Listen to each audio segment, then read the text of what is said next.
നമ്മുടെ കൊച്ചി ഭദ്രാസന online Sunday school programme 5 ആഴ്ചകൾ പിന്നിട്ടിരിക്കും. ദൈവകൃപയാൽ ഒരുപാട് പേരുടെ അധ്വാനം വഴി ആവോളം ഭംഗിയായി ഈ പരിപാടി നടക്കുന്നു എന്നത് നമുക്ക് എല്ലാവർക്കും സന്തോഷത്തിന് വക നൽകുന്നു. സ്കൂളിൽ പോയി ക്ലാസ് റൂം അന്തരീക്ഷത്തിൽ പഠിക്കാനുള്ള സാഹചര്യം ഇല്ലാത്തതിനാൽ നമുക്ക് ഒരു പ്രത്യേക ക്രമീകരണം എന്നുള്ള നിലയിലാണ് ഈ ഓൺലൈൻ സൺഡേ സ്കൂൾ പദ്ധതി നടപ്പിലാക്കിയിരിക്കുന്നത്. അതിൽ കുഞ്ഞുങ്ങൾ സഹകരിക്കുന്നു, അധ്യാപകർ സഹകരിക്കുന്നു എന്നുള്ളത് ശുഭോദർക്കമാണ്. ഇത് നന്നായിട്ട് ഉപയോഗപ്പെടുത്തണം. ഈ ദിവസങ്ങളിൽ നടത്തിയ ക്ലാസുകളെല്ലാം കാണാനും കേൾക്കാനും ഒക്കെ ഇടയായി. അതിനുവേണ്ടി നന്നായി തയ്യാറെടുത്ത അധ്യാപകരെ അഭിനന്ദിക്കുന്നു. ഇതിൽ നേതൃത്വം കൊടുക്കുന്ന സൺഡേ സ്കൂൾ ഡയറക്ടർ കുറിയാക്കോസ് സാറിനെയും ഭദ്രാസന സൺഡേ സ്കൂൾ വൈസ് പ്രസിഡന്റായിരിക്കുന്ന ലിജു വർഗീസ് അച്ഛനെയും മറ്റെല്ലാ പ്രവർത്തകരെയും സംപ്രേഷണം ചെയ്യുന്ന സഹോദരനെയും ഞാൻ പൂർണ്ണ മനസ്സോടെ അഭിനന്ദിക്കും. നിങ്ങളുടെ എല്ലാം പ്രയത്നങ്ങൾക്ക് ദൈവം നല്ല പ്രതിഫലം തരട്ടെ. നമ്മൾ അധ്വാനിക്കുന്നത് ദൈവത്തിനു വേണ്ടിയും സഭയ്ക്ക് വേണ്ടിയും കർത്താവിന്റെ വാത്സല്യമതികളായ കുഞ്ഞുങ്ങൾക്കും വേണ്ടിയാണ്. അവരുടേതാണ് സഭ, നമ്മുടെ എല്ലാം കൂടെയാണ് സഭ. ഇവിടെ ഇന്നും നാളെയുമായി സഭയ്ക്ക് നേതൃത്വം കൊടുക്കേണ്ട കുഞ്ഞുങ്ങൾ എങ്ങനെ വളരണമെന്ന് തീരുമാനിക്കുന്നതിൽ നമുക്കും ഒരു പങ്കുണ്ട്. അവരുടെ സൺഡേ സ്കൂൾ കുഞ്ഞുങ്ങൾ നന്നായി ഇതിൽ പങ്കെടുക്കണം. നിങ്ങളുടെ പാഠപുസ്തകങ്ങൾ നന്നായി നിങ്ങൾ പരിശോധിച്ച് പഠിക്കണം. അതുപോലെ തന്നെ അധ്യാപകരും വേദപുസ്തകവും സഭാചരിത്രവും വേദവ്യാഖ്യാനവും അതോടൊപ്പം പാഠപുസ്തകങ്ങൾ നന്നായി പഠിച്ച് മനനം ചെയ്ത് അവരവരുടെ ചിന്തയും ചേർത്ത്, നമ്മൾ ഇത്രയൊക്കെ വായിക്കുമ്പോൾ ദൈവം നല്ല ചിന്തകൾ തരും. ആ ചിന്തകളും കൂടെ കൂട്ടിയിണക്കി വേണം നിങ്ങൾ പഠിപ്പിക്കാൻ പോകാൻ. കേവലം പുസ്തകജ്ഞാനം കൊണ്ട് മാത്രം പഠിപ്പിക്കാനോ സാധ്യമല്ല. നല്ല ചിന്തകൾ ദൈവം തരും. ആ ചിന്തകൾ കോർത്തിണക്കി പാഠഭാഗത്തോട് ചേർത്ത് വെളിച്ചത്തിൽ നിന്നുകൊണ്ട്, പരിശുദ്ധാത്മാവിന്റെ വെളിച്ചത്തിൽ നിന്നുകൊണ്ട് നമുക്ക് ക്ലാസുകൾ നടത്താം. പ്രത്യേകാൽ നമ്മുടെ അഖില മലങ്കര സൺഡേ സ്കൂൾ ദിനമാണ്, സൺഡേ സ്കൂൾ ഡേ. അപ്പൊ അത് മനസ്സിലിരിക്കണം. ഇത് നമ്മുടെ പ്രധാനപ്പെട്ട ഒരു ദിവസമാണ്. നല്ല ലോർഡ്സ് ഡേ ആണ് ഈ വർഷത്തെ സൺഡേ സ്കൂൾ ദിനം. ഈ ലോക്ക്ഡൌൺ ഒന്നും ഇല്ലെങ്കിൽ നമ്മൾ സൺഡേ സ്കൂൾ ദിനമായി ആചരിക്കുകയും വളരെ ആഹ്ലാദകരമായ കുഞ്ഞുങ്ങൾ അതിൽ പങ്കെടുക്കുകയും ചെയ്യുമായിരുന്നു. ഈ വർഷം ഇതൊന്നും നമുക്ക് സാധ്യമല്ലാതെ ഇരിക്കുന്നു. എങ്കിലും Sunday school day is observed as Sunday school day. നമ്മുടെ ആ കൂട്ടം കൂടുകയോ മീറ്റിങ്ങോ മാത്രമല്ലല്ലോ സൺഡേ സ്കൂൾ ഡേ എന്ന് പറഞ്ഞാൽ. ലോർഡ്സ് ഡേ എന്ന് പറഞ്ഞ പോലെ സൺഡേ സ്കൂളിനെ നമ്മൾ നെഞ്ചിലേറ്റി സൺഡേ സ്കൂളിന് വേണ്ടി പ്രാർത്ഥിക്കുന്നു. അധ്യാപകർക്ക് വേണ്ടി, നമ്മുടെ കുഞ്ഞുങ്ങൾക്ക് വേണ്ടി, ലോകമെമ്പാടുമുള്ള മലങ്കര സഭ സൺഡേ സ്കൂൾ പ്രവർത്തകർക്ക് വേണ്ടി, for the whole family of Orthodox Sunday School. We pray for every one of them, all the Sunday schools in all the countries, all the Orthodox Sunday schools, all children, all teachers, all directors, everyone associated with the Malankara Orthodox Syrian Sunday School Association. Let us try to strengthen our Sunday School Association. In spite of the COVID-19 difficulties, let us all join together, work together to see that Sunday school activities, especially the Sunday online Sunday school program, is a grand success. If we all come together in one spirit, with one intention, with enthusiasm, our program can never fail. So let us all put our efforts together, pray together, learn together, and praise the Lord together. The Sunday School Day വിജയകരമായിട്ട് നമുക്ക് നടത്താം. അതിന്റെ details ഒക്കെ അതിന്റെ ചുമതലക്കാർ നിങ്ങളെ അറിയിക്കും.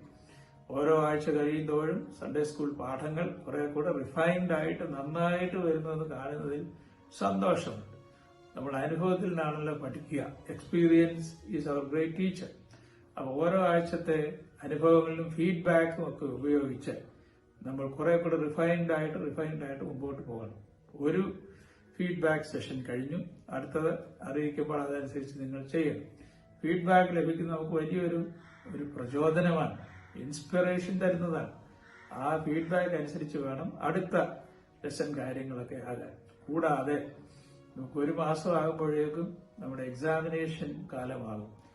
ക്ലാസുകൾ online ആയിരുന്നു, എക്സാമിനേഷനും online തന്നെ ആയിരിക്കും. ഇതെല്ലാം സൺഡേ സ്കൂൾ അസോസിയേഷന്റെ അനുവാദത്തോടു കൂടിയാണ് ചെയ്യുന്നത്. അതിന്റെ ഡയറക്ടർ ജനറൽ DG ബഹുമാനപ്പെട്ട വർഗീസ് അച്ഛൻ, അദ്ദേഹത്തിന്റെയും ആശീർവാദത്തോടു കൂടിയാണ് ഇതെല്ലാം ചെയ്യുന്നത്. അതുകൊണ്ട് എല്ലാവരും ഇതിൽ സഹകരിക്കണം. കാരണം കുറെ ആളുകൾ ഇതിനകത്ത് കഷ്ടപ്പെടുന്നുണ്ട്. കുഞ്ഞുങ്ങളും അധ്യാപകരും അതെല്ലാം മനസ്സിലാക്കണം. ഒരുപിടി ആളുകൾ നല്ലതുപോലെ ഹാർഡ് വർക്ക് ചെയ്യുന്നതുകൊണ്ടാണ് നമ്മുടെ പ്രോഗ്രാം ഇത്രയും ഭംഗിയായിട്ട് നടക്കുന്നത്. ദൈവാനുഗ്രഹത്താൽ അത് ഭംഗിയായിട്ട് മുമ്പോട്ട് പോകും. കോവിഡിന്റെ പ്രയാസം എത്ര നാൾ നിൽക്കുമെന്ന് നമുക്ക് ആർക്കും പ്രിഡിക്റ്റ് ചെയ്യാൻ സാധ്യമല്ല. ദൈവം അറിയും. അത്രയും കാലം ഇങ്ങനെയൊക്കെ നമ്മളെ best possible, best means possible, ഒരുപാട് അസാധ്യതകൾ മുമ്പിൽ കാണുന്നുണ്ടെങ്കിലും ആവോളം നമുക്ക് ഭംഗിയായിട്ട് ചെയ്യാം. കുഞ്ഞുങ്ങൾ ഈ പാഠങ്ങൾ നന്നായിട്ട് പഠിക്കുകയും അതിന്റെ ഹോംവർക്കൊക്കെ ഭംഗിയായിട്ട് ചെയ്യുകയും ടീച്ചേഴ്സിനെ അറിയിക്കുകയൊക്കെ ചെയ്യണം. അതിൽ ഹിംസ് പാട്ടുകൾ പഠിക്കുന്നവർ ആരാധനാഗീതങ്ങളും അല്ലാത്തതൊക്കെ പഠിക്കണം. തന്നെ ഇരിക്കുമ്പോൾ അത് മൂളിപ്പാട്ട് പോലെ പാടുകയും വേണം. നിങ്ങൾ പഠിക്കുന്ന നല്ല ഡിവോഷണൽ സോങ്സ് തന്നെ ഇരിക്കുമ്പോൾ പാടണം. അത് നമുക്ക് അനുഗ്രഹമാണ്. പേരൻസും അത് എൻകറേജ് ചെയ്യണം. സൺഡേ സ്കൂളിലെ എല്ലാ പ്രവർത്തകരെയും ദൈവം അനുഗ്രഹിക്കട്ടെ. പ്രത്യേകിച്ച് 2 തിരുനാളുകൾ അടുത്ത് വരുന്നു. ഒന്ന് 6th of August is the holy transfiguration day. അതോടൊപ്പം 15th of August is the dormition of Saint Mary mother of God, അതായത് ദൈവമാതാവിന്റെ വാങ്ങിപ്പ്. ഈ 2 പെരുന്നാളുകൾ അടുത്തടുത്ത് വരുന്നുണ്ട്. പരിശുദ്ധ ദൈവമാതാവിന്റെ മധ്യസ്ഥതയിൽ നമുക്കും ആശ്രയിക്കാം, ശരണപ്പെടാം. മാതാവ് നമ്മുടെ ഗുരുവാണ്. വലിയ സ്കോളറായിരുന്നു ദൈവമാതാവ്. പഴയ നിയമം നന്നായിട്ട് പഠിച്ച ആളായിരുന്നു. ദൈവോത്രനെ വീട്ടിൽ പഠിപ്പിച്ച് വളർത്തിയ ആളാണ്. അമ്മയുടെ മടിയാണല്ലോ ആദ്യത്തെ സ്കൂൾ. അങ്ങനെ യേശു ക്രിസ്തുവിനെ വളർത്തി പഠിപ്പിച്ച ആളാണ് ദൈവമാതാവ്. അതുകൊണ്ട് പഠിക്കുന്നവരും പഠിപ്പിക്കുന്നവരും ദൈവമാതാവിന്റെ മധ്യസ്ഥയിൽ അഭയം പ്രാപിക്കാം. Saint Mary is our teacher, she's our professor. നല്ല വിദ്യാഭ്യാസമുള്ള ആളായിരുന്നു അന്നത്തെ നിലയ്ക്ക്. അതുകൊണ്ട് ഈ തിരുനാളുകൾ നമുക്ക് ഭംഗിയായി ഇപ്പോഴത്തെ കോവിഡ് പ്രോട്ടോക്കോളൊക്കെ അനുസരിച്ച് ഈ തിരുനാളുകൾ ആഘോഷിക്കണം. ദൈവകാരുണ്യക്ക് വേണ്ടി പ്രാർത്ഥിക്കാം. കുഞ്ഞുങ്ങളുടെ സെക്യുലർ ആൻഡ് ചർച്ച് എഡ്യൂക്കേഷൻ എല്ലാം ഭംഗിയായിട്ട് നടക്കാനായിട്ട് പ്രാർത്ഥിക്കുന്നു. ദൈവം നിങ്ങളെ എല്ലാവരെയും വാഴ്ത്തി അനുഗ്രഹിക്കട്ടെ.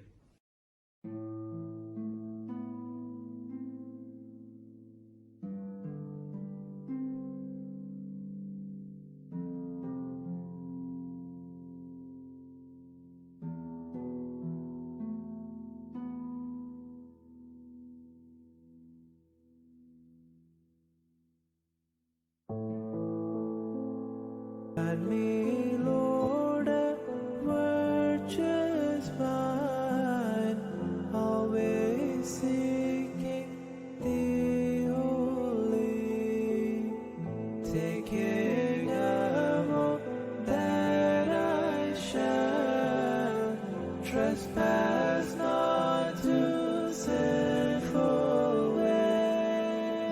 Grant me, Lord, a virtuous mind, which reminds me day and night to fix my feet firmly in the way of Thy commandment. Lord, lover of all mankind, grant me such a peaceful mind. Establish, Lord, in my soul devotion.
ദൈവനാമം മഹത്വപ്പെടട്ടെ. സർവശക്തനും കാരുണ്യവാനും നമ്മുടെ രക്ഷകനുമായ ക്രിസ്തുയേശുവിൻ്റെ ധന്യനാമത്തിൽ ഏവർക്കും സ്നേഹവന്ദനം. പരിശുദ്ധ ബാബാ തിരുമനസിൻ്റെ പ്രത്യേക കൽപ്പനപ്രകാരം 2020 August 9 ഞായറാഴ്ച Sunday school ദിനമായി നാം ആചരിക്കുകയാണല്ലോ. അതുമായി ബന്ധപ്പെട്ട് പരിശുദ്ധ പിതാവ് ദിവ്യമായ ഒരു സന്ദേശം നമുക്ക് നൽകിയിട്ടുമുണ്ട്. ഈ ദിനം ഏറ്റവും ഭംഗിയായി ആചരിക്കുക എന്നുള്ളതാണ് നമ്മുടെ ഉത്തരവാദിത്വം. അതിന് പ്രധാനമായി 3 കാര്യങ്ങൾ നമ്മൾ നിർവഹിക്കണം. ഒന്നാമതായി, ക്രിസ്തു ശിഷ്യനായ മാർ തോമാസ് ശ്ലീഹായാൽ സ്ഥാപിതമായിരിക്കുന്ന ഈ സഭയ്ക്കു വേണ്ടി എല്ലാവരും പ്രാർത്ഥിക്കണം. പ്രത്യേകിച്ച് പരിശുദ്ധ കാതോലിക്ക ബാബ തിരുമേനിക്ക് വേണ്ടി, സഭയിലെ എല്ലാ പിതാക്കന്മാർക്കും വേണ്ടി, എല്ലാ ആത്മീയ പ്രസ്ഥാനങ്ങൾക്കും വേണ്ടി, പ്രത്യേകിച്ച് സൺഡേ സ്കൂൾ പ്രസ്ഥാനത്തിന് വേണ്ടി എല്ലാവരും പ്രത്യേകമായി പ്രാർത്ഥിക്കണം. രണ്ടാമത്, ഈ ദിനത്തിൽ സഭ ക്രമീകരിച്ചിരിക്കുന്ന സൺഡേ സ്കൂൾ കവർ കളക്ഷൻ ഏറ്റവും ഭംഗിയായി നിർവഹിക്കുവാൻ തക്കവണ്ണം എല്ലാവരും പ്രയത്നിക്കണം. പ്രത്യേകിച്ച് അതാത് ഇടവക വികാരിയുടെ അനുവാദത്തോടുകൂടി അതിനു വേണ്ടുന്ന എല്ലാ ക്രമീകരണങ്ങളും സൺഡേ സ്കൂൾ അധ്യാപകർ നിർവഹിക്കണം. മൂന്നാമതായി, നമ്മുടെ ഭദ്രാസനത്തിലെ എല്ലാ ഇടവകളിലെയും കുഞ്ഞുങ്ങൾ സൺഡേ സ്കൂൾ ക്ലാസ്സിൽ പങ്കെടുക്കുന്നുണ്ടോ എന്ന് അതാത് ഇടവകളിലെ ഹെഡ്മാസ്റ്റർ, ഹെഡ്മിസ്ട്രസ്, ടീച്ചേഴ്സ് പ്രത്യേകമായി ശ്രദ്ധിക്കണം. പങ്കെടുക്കുന്ന എല്ലാ കുഞ്ഞുങ്ങളെയും അതാത് ക്ലാസ്സിലെ ടീച്ചേഴ്സ് ഫോണിൽ കൂടെ ബന്ധപ്പെടുകയും പ്രത്യേകിച്ച് ആ കുടുംബത്തിൻ്റെ ക്ഷേമം അന്വേഷിക്കുകയും വേണം. ഏതെങ്കിലും കുഞ്ഞുങ്ങൾ പങ്കെടുക്കുന്നില്ലെങ്കിൽ അവരെ പങ്കെടുപ്പിക്കുവാൻ തക്കവണ്ണമുള്ള പ്രത്യേകമായ ക്രമീകരണവും ടീച്ചേഴ്സ് നിർവഹിക്കണം. മറ്റൊരു പ്രധാന കാര്യം അറിയിക്കുവാനുള്ളത്, നമ്മുടെ ഇടവക മെത്രാപ്പൊലീത്ത അഭിവന്യ ഡോക്ടർ യാക്കോബ് മാർ ഐറീനസ് മെത്രാപ്പൊലീത്ത തിരുമനസിന്റെ പ്രത്യേക നിർദ്ദേശാനുസരണം 2020 ഓഗസ്റ്റ് 30 ഞായറാഴ്ച നമ്മുടെ ഭദ്രാസനത്തിലെ സൺഡേ സ്കൂൾ കുഞ്ഞുങ്ങൾക്ക് മിഡ് ടേം എക്സാം നടത്തുവാൻ ആഗ്രഹിക്കുന്നു.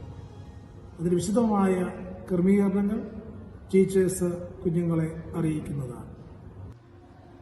ഏവർക്കും സൺഡേ സ്കൂൾ ദിനത്തിൻ്റെ എല്ലാ ആശംസകളും നേരുന്നു. നമുക്കൊരുമിച്ച് സൺഡേ സ്കൂൾ ദിനത്തിനു വേണ്ടി നമ്മുടെ തലകളെ വണങ്ങാൻ പ്രത്യേകം പ്രാർത്ഥിക്കാം. സ്നേഹവാനും കാരുണ്യവാനുമായ സ്വർഗസ്ഥ പിതാവാം ദൈവമേ, അനുഗ്രഹീതമായ ദിവസം, പ്രത്യേകിച്ച് മലങ്കര ഓർത്തഡോക്സ് സഭ മുഴുവനായും സൺഡേ സ്കൂൾ ദിനം ആചരിക്കുന്ന ഈ ദിനത്തിനായിട്ട് നന്ദിയോടെ സ്തോത്രം. പ്രത്യേക ഞങ്ങളുടെ സഭയെ ഓർത്ത് പ്രാർത്ഥിക്കുന്നു. ഞങ്ങളുടെ രക്ഷകനായ ക്രിസ്തുയേശുവിൻ്റെ അരിമ ശിഷ്യനായ മാർ തോമാസ് ശ്ലീഹായുടെ പാദസ്പർശനമേറ്റ ഈ പുണ്യഭൂമിയിൽ അദ്ദേഹത്താൽ സ്ഥാപിതമായ ഈ പരിശുദ്ധ സഭയെ ഓർത്ത് പ്രാർത്ഥിക്കുന്നു. നാളിതുവരെ സഭയെ പരിപാലിച്ച് വഴി നടത്തിയ കൃപകൾക്കായി നന്ദിയോടെ സ്തോത്രം. അവിടുന്ന് ഇതിൻ്റെ നായകനും നടത്തിപ്പുകാരനുമായിരിക്കുന്നതിനാൽ ഞങ്ങൾ നിന്നെ സ്തുതിക്കുന്നു. സഭയെ നയിക്കുന്ന പരിശുദ്ധ കാതോലിക്ക ബാബാ തിരുമനസിനെ അവിടുത്തെ തൃക്കരങ്ങൾ സമർപ്പിക്കുന്നു. സഭയെ ശ്രേഷ്ഠമായി നയിക്കുവാൻ നൽകിയിരിക്കുന്ന കൃപകൾക്കായി നന്ദിയോടെ സ്തോത്രം. സഭയിലെ എല്ലാ പിതാക്കന്മാരെയും സകല വൈദിക ശ്രേഷ്ഠരെയും വിശ്വാസികളെയും ഈ സമയം ഓർക്കുന്നു, പ്രാർത്ഥിക്കുന്നു. പ്രത്യേകാൽ സൺഡേ സ്കൂൾ പ്രസ്ഥാനത്തിൻ്റെ പ്രസിഡന്റ് അഭിവന്യ ഗബ്രിയേൽ മാർ ഗ്രിഗോറിയോസ് തിരുമേനിയെയും ഡയറക്ടർ ജനറൽ വർഗീസ് അച്ഛനെയും കേന്ദ്ര ഭദ്രാസന പ്രവർത്തകരായിരിക്കുന്ന മുഴുവൻ അംഗങ്ങളെയും അവിടുത്തെ തിരുമുൻപാകെ സമർപ്പിക്കുന്നു, പ്രാർത്ഥിക്കുന്നു. ഈ പ്രസ്ഥാനത്തിനു വേണ്ടി അധ്വാനിച്ചവരെയും ഇപ്പോൾ അധ്വാനിക്കുന്നവരെയും അവിടുന്ന് അനുഗ്രഹിക്കണമേ. പ്രത്യേകിച്ച് കൊച്ചി ഭദ്രാസനത്തെ നയിക്കുന്ന ഞങ്ങൾ ഇടവക മെത്രാപ്പോലീത്ത അഭിമന്യ ഡോക്ടർ യാക്കോബ് അരേനിയോസ് തിരുമേനിയെയും ഭദ്രാസനത്തിലെ എല്ലാ വൈദിക ശ്രേഷ്ഠരെയും എല്ലാ ഇടവകകളെയും മുഴുവൻ വിശ്വാസികളെയും പ്രത്യേകിച്ച് ഭദ്രാസന ഡയറക്ടറും ഭദ്രാസന secretary, district inspectors, secretaries, headmasters and headmistress, എല്ലാ ഇടവകളിലെയും അധ്യാപകന്മാരെയും കുഞ്ഞുങ്ങളെയും ഈ സമയം അവിടുത്തെ തൃക്കരങ്ങളിൽ പരമേൽപ്പിക്കുന്നു, പ്രാർത്ഥിക്കുന്നു. സഭയ്ക്ക് വേണ്ടി പ്രവർത്തിക്കുന്ന ഓരോരുത്തരെയും ദൈവമേ അവിടുന്ന് വാഴ്ത്തി അനുഗ്രഹിക്കണമേ. എല്ലാ മാതാപിതാക്കന്മാരെയും അല്പമായോ അധികമായോ ഇതിനു വേണ്ടി അധ്വാനിക്കുന്നവരെയും പ്രത്യേകിച്ച് ഈ ഓൺലൈൻ ക്ലാസ് വളരെ ഭംഗിയായി ക്രമീകരിക്കുവാൻ തക്കവണ്ണം പ്രയത്നിക്കുന്നവരെയും ഇതിൻ്റെ ഫാക്കൽറ്റി മെമ്പേഴ്സിനെയും അവിടുത്തെ കരങ്ങൾ സമർപ്പിക്കുന്നു, പ്രാർത്ഥിക്കുന്നു. നാഥ കർത്താവേ, ഞങ്ങളെ പ്രസ്ഥാനത്തെ അവിടുന്ന് വാഴ്ത്തി അനുഗ്രഹിക്കണമേ. ഇത് അനുഗ്രഹകരമായി തീരണമേ.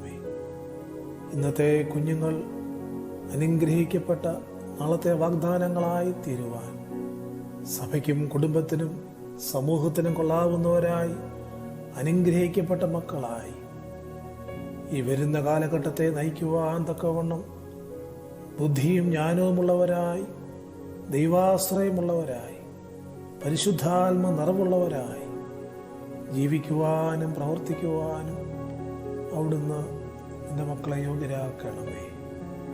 ഞങ്ങളെ ഓരോരുത്തരെയും അവിടുന്ന് വാഴ്ത്തണമേ. COVID-19 മഹാമാരി മൂലം പ്രയാസപ്പെടുന്ന എൻ്റെ മക്കളെല്ലാവരെയും അവിടുന്ന് കടാക്ഷിക്കണമേ. രാപകൽ പ്രവർത്തിക്കുന്ന ആരോഗ്യ സാമൂഹ്യ പ്രവർത്തകരെയും ഭരണകർത്താക്കളെയും അവിടുത്തെ തൃക്കരങ്ങൾ സമർപ്പിക്കുന്നു, പ്രാർത്ഥിക്കുന്നു.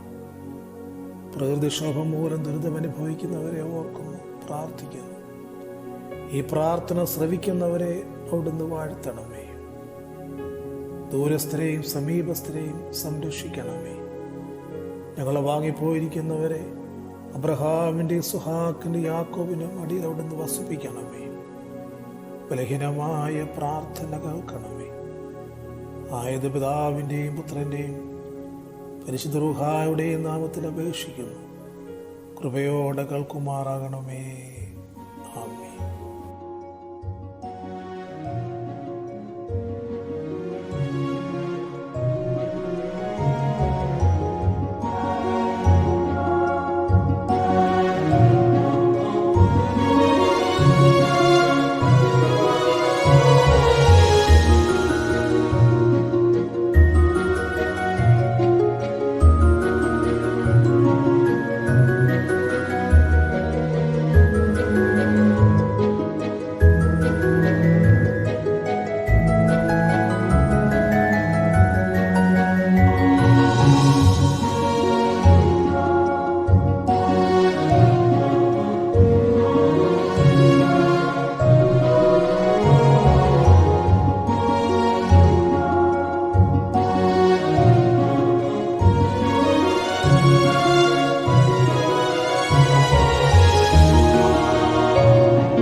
ദൈവ തിരുനാമത്തിന് മഹത്വം ഉണ്ടായിരിക്കട്ടെ.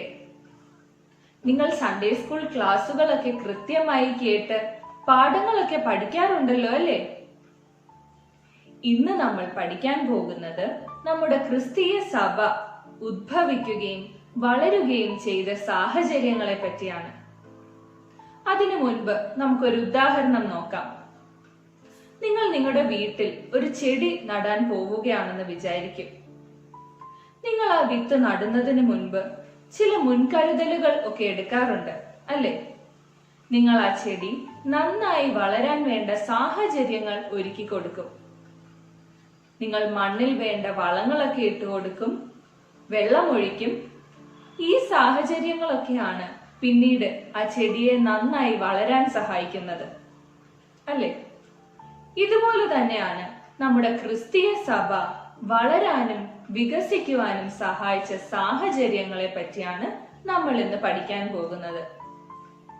നിങ്ങൾക്കറിയാമല്ലോ, യേശു ക്രിസ്തുവിന്റെ ക്രൂശ മരണത്തിന് ശേഷം പെന്തിക്കോസ്തിയിലൂടെ പരിശുദ്ധാത്മാവിനാൽ നിറഞ്ഞ സ്നേഹന്മാർ ലോകത്തിന്റെ എല്ലാ ഭാഗങ്ങളിലും സുവിശേഷം അറിയിക്കുവാൻ പോയി.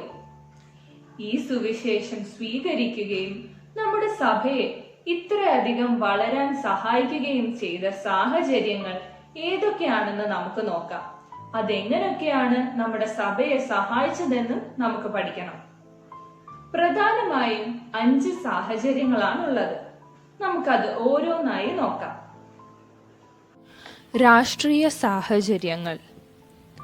റോമ സാമ്രാജ്യത്തിന്റെ നിയന്ത്രണത്തിലും അധികാരത്തിലുമായിരുന്നു യെരൂശലേം ഉൾപ്പെടെയുള്ള ഭൂപ്രദേശങ്ങൾ ആ കാലത്ത് നിലനിന്നിരുന്നത്. വ്യത്യസ്ത ഭാഷകളും മതങ്ങളും ആചാര അനുഷ്ഠാനങ്ങളും ജീവിത രീതികളും ഉള്ള ജനങ്ങളെ ഒരുമിച്ച് നിർത്തിയിരുന്നത് റോമ ചക്രവർത്തിമാരാണ്. റോമ ഭരണത്തിന്റെ മികവുകൊണ്ട് ഈ പ്രദേശങ്ങളിൽ പരസ്പര സഹകരണവും മികച്ച യാത്രാ സംവിധാനങ്ങളും വളരെ വേഗത്തിൽ വാർത്തകൾ കൈമാറാനുള്ള സൗകര്യങ്ങളും ലഭ്യമായിരുന്നു. റോമ സാമ്രാജ്യത്തിന്റെ പ്രധാനപ്പെട്ട നഗരങ്ങളിൽ സുവിശേഷം അറിയിക്കുവാൻ പരിശുദ്ധ സ്ലീഹന്മാർക്ക് ഈ സൗകര്യങ്ങൾ പ്രയോജനപ്പെട്ടു. ക്രിസ്തീയ സഭയുടെ വളർച്ചയ്ക്ക് ഇവയൊക്കെ സഹായകമായി തീർന്നു. ഭൗതിക കാരണങ്ങൾ. റോമ സാമ്രാജ്യത്തിൽ വ്യാപിച്ചിരുന്നത് ഗ്രീക്ക് ഭാഷയും സംസ്കാരവുമായിരുന്നു. അതിനാൽ ഗ്രീക്ക് തത്വചിന്തകൾക്ക് വ്യാഖ്യാനം നൽകുവാനും ഗ്രീക്ക് ചിന്തകർ ഉയർത്തിയ ചോദ്യങ്ങൾക്ക് മറുപടി നൽകുവാനുമായി ക്രിസ്തുമതം വന്നത് പണ്ഡിതർക്ക് വളരെയേറെ പ്രയോജനപ്പെട്ടു. അതുകൂടാതെ ശിഷ്യന്മാർ സുവിശേഷം അറിയിച്ചതും പ്രസംഗിച്ചതും ഗ്രീക്ക് ഭാഷയിലായിരുന്നു. അതിനാൽ റോമ സാമ്രാജ്യത്തിൽ ഗ്രീക്ക് ഭാഷയുടെ സ്വാധീനം സഭ വളരെ വേഗം വ്യാപിക്കുവാൻ കാരണമായി. അടുത്തത് മതപരമായ കാരണങ്ങൾ. റോമ സാമ്രാജ്യത്തിൽ അന്ധവിശ്വാസങ്ങളും തെറ്റായ ആചാരങ്ങൾ ഉൾപ്പെടുന്ന മതങ്ങളിൽ ഉള്ള വിശ്വാസവും ചക്രവർത്തി ആരാധനയുമാണ് നിലനിന്നിരുന്നത്.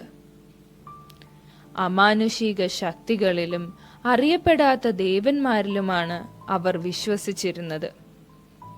എന്നാൽ മരണത്തിനു ശേഷമുള്ള ജീവിതം, ഉയർപ്പ് തുടങ്ങിയ ചിന്തകൾക്ക് വ്യക്തമായ മറുപടി ക്രിസ്തുമതത്തിൽ നിന്നും ലഭിച്ചതിനാൽ അനേകരെ ക്രിസ്തീയ സഭയിലേക്ക് ആകർഷിച്ചു. സാമൂഹിക കാരണങ്ങൾ. സമൂഹത്തിൽ അന്ന് ഏറ്റവും അധികം പ്രാധാന്യം നൽകിയിരുന്നത് സമ്പത്തിനായിരുന്നു. മൂല്യങ്ങൾക്ക് കാര്യമായ പ്രാധാന്യവുമില്ലായിരുന്നു. സത്യം, നീതി, ധർമ്മം എന്നിവ അവഗണിക്കപ്പെട്ടിരുന്നു. ദൈവഭയവും മറ്റുള്ളവർക്ക് വേണ്ടിയുള്ള കരുതലും സ്നേഹവും സമൂഹത്തിൽ നിന്നും മിക്കവാറും ഇല്ലാതായിരുന്നു. ആ സാഹചര്യത്തിൽ സത്യം, നീതി, ധർമ്മം എന്നിവയ്ക്ക് ഊന്നൽ നൽകിയ ക്രിസ്തീയ സഭ അനേകരെ ആകർഷിച്ചു. പണ്ഡിതരെയും സാധാരണ ജനങ്ങളെയും ഒരുപോലെ ആകർഷിക്കുന്നതായിരുന്നു ക്രിസ്തീയ സഭയുടെ പഠിപ്പിക്കൽ. ലാസ്റ്റ് വൺ, യഹൂദ പശ്ചാത്തലം. ഗ്രീക്കുകാരിൽ നിന്നും റോമാക്കാരിൽ നിന്നും ധാരാളം പീഡനങ്ങൾ ഏറ്റുവാങ്ങിയ വിഭാഗമായിരുന്നു യഹൂദർ. ഇതിൽ നിന്നും അവരെ രക്ഷിക്കുവാനായി മശിഹ വരുമെന്ന് അവർ വിശ്വസിച്ചിരുന്നു. അവർ കാത്തിരുന്ന മശിഹ യേശുക്രിസ്തു ആണെന്ന് ശിഷ്യന്മാർ ജനത്തിന് കാണിച്ചു കൊടുത്തു. യഹൂദ ജീവിതത്തിന്റെ പ്രധാന ആചാര അനുഷ്ഠാനങ്ങളാണ് സുനഗോഗ് ആരാധന, ഏകദൈവ വിശ്വാസം, വിശുദ്ധ വേദപുസ്തക വായന, സദാചാരബോധം തുടങ്ങിയവ. സുനഗോഗ് എന്ന് നിങ്ങൾ കേട്ടിട്ടുണ്ടോ? സുനഗോഗ് എന്നത് യഹൂദ ദേവാലയമാണ്. യഹൂദന്മാർ യഹോവയായ ഏക ദൈവത്തെ മാത്രമാണ് ആരാധിച്ചിരുന്നതും വിശ്വസിച്ചിരുന്നതും.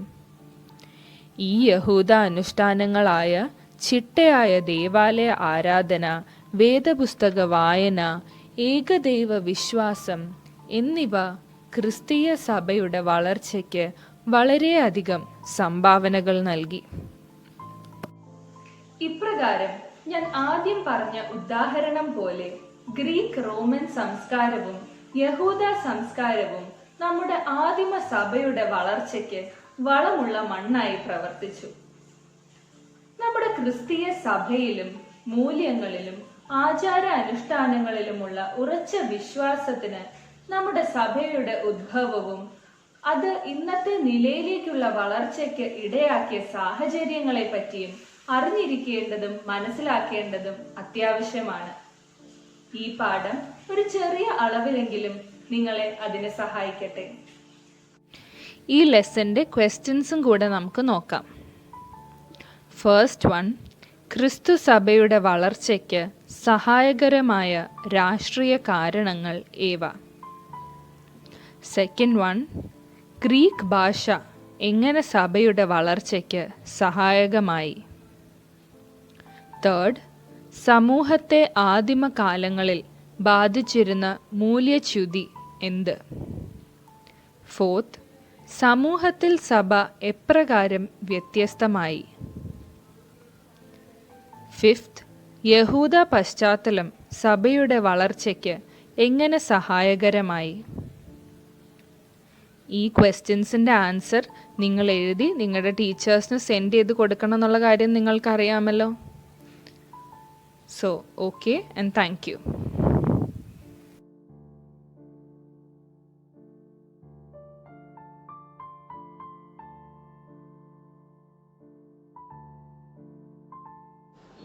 ദൈവതിരുനാമത്തിന് മഹത്വം ഉണ്ടായിരിക്കട്ടെ. മനസ്സ്, ശരീരം, ആത്മാവ്, ഇത് മൂന്നും കൂടിച്ചേർന്നതാണ് മനുഷ്യൻ. ആത്മാവിനെ സംബന്ധിച്ചതാണ് ആത്മീയം എന്ന് ചിലർ പറയുന്നുണ്ട്. എന്നാൽ ഓർത്തഡോക്സ് ആധ്യാത്മികതയിൽ ഇങ്ങനെ ഒരു വേർതിരിവില്ല. ആത്മശരീര മനസ്സുകൾ പരസ്പരം ബന്ധപ്പെട്ട് കിടക്കും. നമ്മുടെ എല്ലാ വ്യക്തിത്വത്തില് നന്മയുണ്ട്, തിന്മയുണ്ട്. തിന്മയിൽ നിന്നും നന്മയിലേക്കുള്ള മാറ്റത്തിനെയാണ് ആത്മീയ വളർച്ച എന്ന് പറയുന്നത്. ഈ ലോകത്തില് നന്മ മാത്രം ഉള്ളവനായിട്ട് ആകെ ഒരേ ഒരാളെ ഉണ്ടായിരുന്നുള്ളൂ. ആരാണത്? നമ്മുടെ കർത്താവായ യേശുക്രിസ്തു. യേശുവിനെ പോലും പ്രലോഭിപ്പിക്കാൻ സാത്താൻ ശ്രമിച്ചു, അല്ലേ? അവനിൽ ഇരുട്ട് ഒട്ടുമേയില്ല. യാക്കോബ് ശ്ലീഹ പറയുന്നുണ്ട്, നമ്മുടെ ദൈവത്തിന് നമ്മളെ പറ്റിയ ഒരു ഉദ്ദേശമുണ്ട്. നമ്മൾ നന്മയുള്ളവരായി തീരണം. നമ്മുടെ മനസ്സിൽ ഇരുട്ട് മാറി പ്രകാശം നിറയണം. വിശുദ്ധ മത്തായിയുടെ സുവിശേഷം 5-ാം അധ്യായം 48-ാം വാക്യത്തില് കർത്താവ് പറയുന്നു, നിങ്ങളുടെ പിതാവ് സൽഗുണ സമ്പൂർണനായിരിക്കുന്നത് പോലെ നിങ്ങളും സൽഗുണ സമ്പൂർണരാകുന്നു. തിന്മയിൽ നിന്നും നന്മയിലേക്കുള്ള രൂപാന്തരപ്പെടലിനെ പൗരസ്ത്യ ദൈവശാസ്ത്രം തിയോസിസ്, ഡീഫിക്കേഷൻ, ദൈവീകരണം എന്നാണ് പറയുന്നത്. തിന്മയിൽ നിന്നും നന്മയിലേക്കുള്ള മാറ്റത്തിനെയാണ് ആത്മീയ വളർച്ച എന്ന് പറയുന്നത്. ഇതിനു വേണ്ടി നമ്മൾ എന്താണ് ചെയ്യേണ്ടത്? നമ്മുടെ പിതാവിനെ പോലെ സൽഗുണ സമ്പൂർണരാകുവാൻ, നമ്മുടെ മനസ്സിൽ ഇരുട്ട് മാറാനായിട്ട് ആത്മീയ വളർച്ചയുള്ളവരായി തീരണം. ഈ ആത്മീയ വളർച്ചയിൽ നമ്മെ സഹായിക്കുന്നതാണ് കൂദാശകൾ. കൂദാശകളെ പറ്റിയാണ് ഈ ചാപ്റ്ററിൽ നിങ്ങൾക്ക് പഠിക്കാനുള്ളത്. ആത്മീയ വളർച്ചയ്ക്ക് കൂദാശകളുടെ പങ്ക്. Role of sacraments in spiritual growth. ഇത് നിങ്ങളുടെ 20ാമത്തെ ചാപ്റ്റർ ആണ് കേട്ടോ. കൂദാശകൾ സഭയുടേതാണ്. ഒരു വ്യക്തിയുടെ ആത്മീയ വളർച്ചയിൽ അവന് ഏറ്റവും സഹായിക്കുന്നത് സഭയും കൂദാശകളുമാണ്. ഒരു വ്യക്തി എന്ന് പറഞ്ഞാൽ അവൻ അപ്പന്റെയും അമ്മയുടെയും കുഞ്ഞായിട്ട് ഒരു വീട്ടിൽ ജനിക്കുന്നു. എന്നിട്ട് ആ വീട്ടിലെ സാഹചര്യം അനുസരിച്ച് വളരും. ഇവിടെ വീട്, ഭവനം എന്ന് പറഞ്ഞാല് നമ്മുടെ സഭയാണ്. സഭയിലെ അംഗങ്ങൾ ആരൊക്കെയാണ്? നിങ്ങൾ നേരത്തെ പഠിച്ചിട്ടുണ്ടോ? ഓർക്കുന്നുണ്ടോ? ത്രിയേക ദൈവം, ദൈവമാതാവ്, അപ്പോസ്തലന്മാർ, വിശുദ്ധന്മാർ, വാങ്ങിപ്പോയവർ, ജീവനോടിരിക്കുന്നവർ. ഇവരെല്ലാവരും ചേർന്നതാണ് സഭ. ഈ അംഗങ്ങളെല്ലാം കൂടി ചേർന്ന് അനുഷ്ഠിക്കുന്ന കർമ്മങ്ങളാണ് കൂദാശകൾ. ഇവിടെ ഓരോ വിശ്വാസിയും ആത്മീയരായി വളരണമെങ്കിൽ വീണ്ടും ജനിക്കണം. എങ്ങനെയാണ് വീണ്ടും ജനിക്കുന്നത്? മാമോദീസയിലൂടെ. വീണ്ടും ജനനത്തിൽ മാമോദീസ തൊട്ടി ഗർഭപാത്രവും സഭ മാതാവുമാണ്. ഒരു കുഞ്ഞ് വളർന്നു വലുതാവുമ്പോൾ ഭക്ഷണം കഴിക്കണം, അല്ലേ? അതെന്തിനാണ്? ഫിസിക്കലി വളർന്നു വലുതാവാനായിട്ട്. അവൻ സ്പിരിച്വലി വളർന്നു വലുതാവാൻ എന്ത് ചെയ്യണം? ആത്മീയമായി വളരാനായിട്ട് ആത്മീയ ഭക്ഷണം വേണം. എങ്ങനെയാണ് ആത്മീയ ഭക്ഷണം കിട്ടുന്നത്? കൂദാശകളിലൂടെയാണ് ആത്മീയ ഭക്ഷണം കിട്ടുന്നത്. നമുക്ക് കുറെ പേർക്ക് ഒരുമിച്ച് കൂടെ ഇരുന്ന് പ്രാർത്ഥിക്കാനൊക്കെ സാധിക്കും, അല്ലേ? എന്നാൽ കൂദാശ അനുഷ്ഠിക്കാൻ സാധിക്കും. കൂദാശ അർപ്പിക്കാനായിട്ട് ദൈവം ചുമതലപ്പെടുത്തിയിരിക്കുന്നത് ആരെയാണ്? സഭയെയാണ്. കൂദാശ അനുഷ്ഠാനങ്ങളിൽ കൂടെയാണ് ആത്മീയ വളർച്ച പൂർണ്ണമാകുന്നത്. ആത്മീയ വളർച്ചയ്ക്ക് എത്ര കൂദാശകൾ വേണം? കത്തോലിക്ക സഭ പറയുന്നത് 7 കൂദാശകൾ എന്നാണ്. എന്നാൽ പാശ്ചാത്യ നവീകരണ സഭകള് മാമോദീസയെയും വിശുദ്ധ കുർബാനയും മാത്രമാണ് കൂദാശയായിട്ട് കണക്കാക്കിയിരിക്കുന്നത്. ഓർത്തഡോക്സ് സഭ ഈ കത്തോലിക്ക സഭ പറയുന്ന 7 കൂദാശകളും കൂദാശകളായി തന്നെ കണക്കാക്കപ്പെടുന്നു. ഏതൊക്കെയാണ് 7 കൂദാശകൾ? വിശുദ്ധ മാമോദീസ, വിശുദ്ധ മൂറോൻ അഭിഷേകം, വിശുദ്ധ കുംഭസാരം, വിശുദ്ധ കുർബാന, പട്ടത്വം, വിവാഹം, രോഗികളുടെ തൈലാഭിഷേകം എന്നിവയാണ് 7 കൂദാശകൾ. ഇതില് 3 കൂദാശകൾ ആവർത്തിക്കപ്പെടാൻ പാടില്ല. അത് ഏതൊക്കെയാണ്? ഒന്നാമത്തേത് വിശുദ്ധ മാമോദീസ, രണ്ടാമത്തേത് വിശുദ്ധ മൂറോൻ അഭിഷേകം, മൂന്നാമത്തേത് പട്ടത്വം. പട്ടത്വം എന്നത് എല്ലാവർക്കും ഉള്ള കൂദാശയല്ല, പ്രത്യേകം വിളിക്കപ്പെട്ടവർക്ക് മാത്രം ഉള്ളതാണത്. വിവാഹ കൂദാശയും ആവർത്തിക്കാൻ പാടില്ല. എന്നാൽ ചില പ്രത്യേക സാഹചര്യങ്ങളിൽ വിവാഹം ആവർത്തിക്കുന്നതായിട്ട് നമ്മൾ കാണുന്നുണ്ട്. ഇതുകൂടാതെ പള്ളി കൂദാശ, മൂറോൻ കൂദാശ, ഭവന കൂദാശ, ശവസംസ്കാര ശുശ്രൂഷകള് തുടങ്ങിയ പലതും കൂദാശകളുടെ പട്ടികയിൽ ഉണ്ട് കേട്ടോ. ഇനി ഈ 7 കൂദാശകളെ പറ്റി നമുക്ക് ഡീറ്റെയിൽഡ് ആയിട്ട് പഠിക്കാം. ഒന്നാമത്തത് വിശുദ്ധ മാമോദീസ. ഒരു സഭാവിശ്വാസി ഏറ്റവും ആദ്യം സ്വീകരിക്കുന്ന കൂദാശയാണ് വിശുദ്ധ മാമോദീസ. ഒരു കുഞ്ഞ് ജനിച്ചാൽ 2-3 മാസത്തിനുള്ളിൽ മാമോദീസ നടത്തും. ആ കുഞ്ഞ് അത് ജനിക്കുന്നത് അറിയുന്നില്ല, പാല് കുടിക്കുന്നത് അറിയുന്നില്ല. പക്ഷേ അതറിയാത്തത് കൊണ്ട് അതിന്റെ ജനനവും വളർച്ചയും ഒന്നും ഇല്ലാതിരിക്കുന്നില്ല. അതുപോലെ തന്നെയാണ് മാമോദീസായും. മാമോദീസ മുക്കുന്നത് കുഞ്ഞ് അറിയുന്നില്ലെങ്കിലും മാമോദീസയിലൂടെ ആ കുഞ്ഞ് ആത്മീയമായി വീണ്ടും ജനിക്കുന്നു. ദൈവീകരണ പ്രക്രിയയുടെ തുടക്കം വിശുദ്ധ മാമോദീസയിലൂടെയാണ്. അതായത് സാത്താനെ ഉപേക്ഷിച്ച് ആ കുഞ്ഞ് മശിഹായെ സ്വീകരിക്കുന്നു. അപ്പോൾ അതിന് സംസാരിക്കാൻ ഒന്നും പറ്റില്ല, അല്ലേ? അതുകൊണ്ട് സഭയുടെ പ്രതിനിധിയായ ഒരു തലതൊട്ടപ്പൻ അല്ലെങ്കിൽ തലതൊട്ടമ്മ കുഞ്ഞിനു വേണ്ടി പ്രതിജ്ഞ എടുക്കുന്നു. ക്രിസ്തുവിലുള്ള പുതിയ ജീവൻ ഇവിടെ ആരംഭിക്കുകയാണ്. രണ്ടാമത്തത് വിശുദ്ധ മൂറോൻ അഥവാ പരിശുദ്ധാത്മ അഭിഷേകം. മാമോദീസയോട് കൂടി തന്നെ നടത്തപ്പെടുന്ന കൂദാശയാണിത്. വിശുദ്ധ സഭ പ്രത്യേകമായി ശുദ്ധീകരിച്ചെടുത്ത മൂറോൻ പരിശുദ്ധാത്മ അഭിഷേകത്തിന്റെ അടയാളമാണ്.